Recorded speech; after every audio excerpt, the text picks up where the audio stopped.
Hello, everyone. My name is Jenny, and I'm so excited to be here at the Fresno Chaffee Zoo and read a book with you. So let's get started with one of my favorite books, Don't Wake Up the Bear, by Marjorie Dennis Murray and illustrated by Patricia Wittmann. One cold winter's eve, a bear lay asleep in his cave. The bear was big. The bear was soft. The bear was warm. In the woods, a silver hare stopped to rest. She noticed the bear. "My ears are so cold," said the hare. "I wish I could snuggle up with that big, soft, warm bear." And since her ears were so cold and the bear was fast asleep, she did. A badger came by, his muzzle white with snow. He saw the hare snuggled against the bear. "My nose is so cold," said the badger. I wish I could snuggle up with that big, soft, warm bear." "You may come in," whispered the hare, "but don't wake up the bear." And since the badger's nose was so cold and the bear was fast asleep, he did.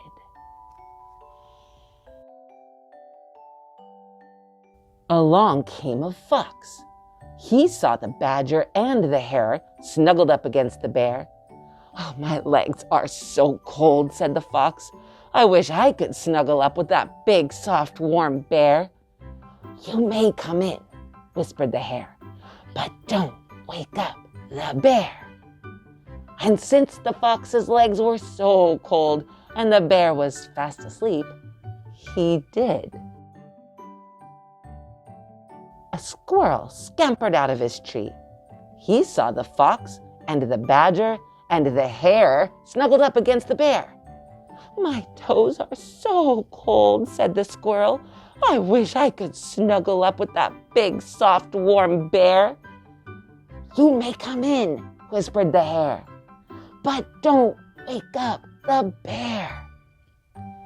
And since the squirrel's toes were so cold and the bear was fast asleep, he did. A little mouse skittered by, slipping on the ice. She saw the squirrel and the fox and the badger and the hare snuggled against the bear. "My tail is so cold," sniffled the mouse. "I wish I could snuggle up with that big, soft, warm bear." "You may come in," whispered the hare. And then she said, "But don't wake up the bear." Aww. And since the bear's ear looked so soft and the bear was fast asleep, she did.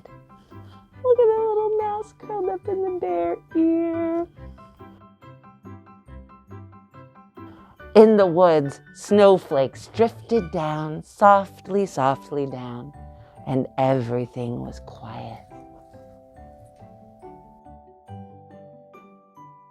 Until, from deep within the darkness and the comfy, cozy softness, there came a little sniffle. And the mouse awoke with a twitchy little nose and a great big sniffle. "Hush," whispered the hare. And then she said, "Don't wake up the bear." But the mouse didn't hear. She was much too busy scrunching her nose and sniffling. She sniffed and she sniffed and she sniffled and she sniffled. "Hush," said the squirrel and the fox and the badger and the hare. And then they said, "Don't wake up the bear." From the middle of the bear, there came a rumble and a grumble. I'm sorry," said the mouse, "but I have a cold and I have to." Achoo! And she sneezed right in the bear's ear. The bear shuddered. The bear trembled. The bear rumbled. The bear grumbled, and the bear woke up. And he was very hungry. He looked around. He saw the mouse. He saw the squirrel. He saw the fox. He saw the badger. He saw the hare. And he opened wide his huge bear mouth and growled the loudest growl ever heard from a bear. Growl. The mouse froze with terror. "Run, little mouse," shouted the squirrel and the fox and the badger and the hare. "He's hungry." This time the little mouse listened, for she couldn't help but hear. And away they all ran, the mouse, the squirrel, the fox, the badger, and the hare, slipping and sliding through the woods as fast as they could go.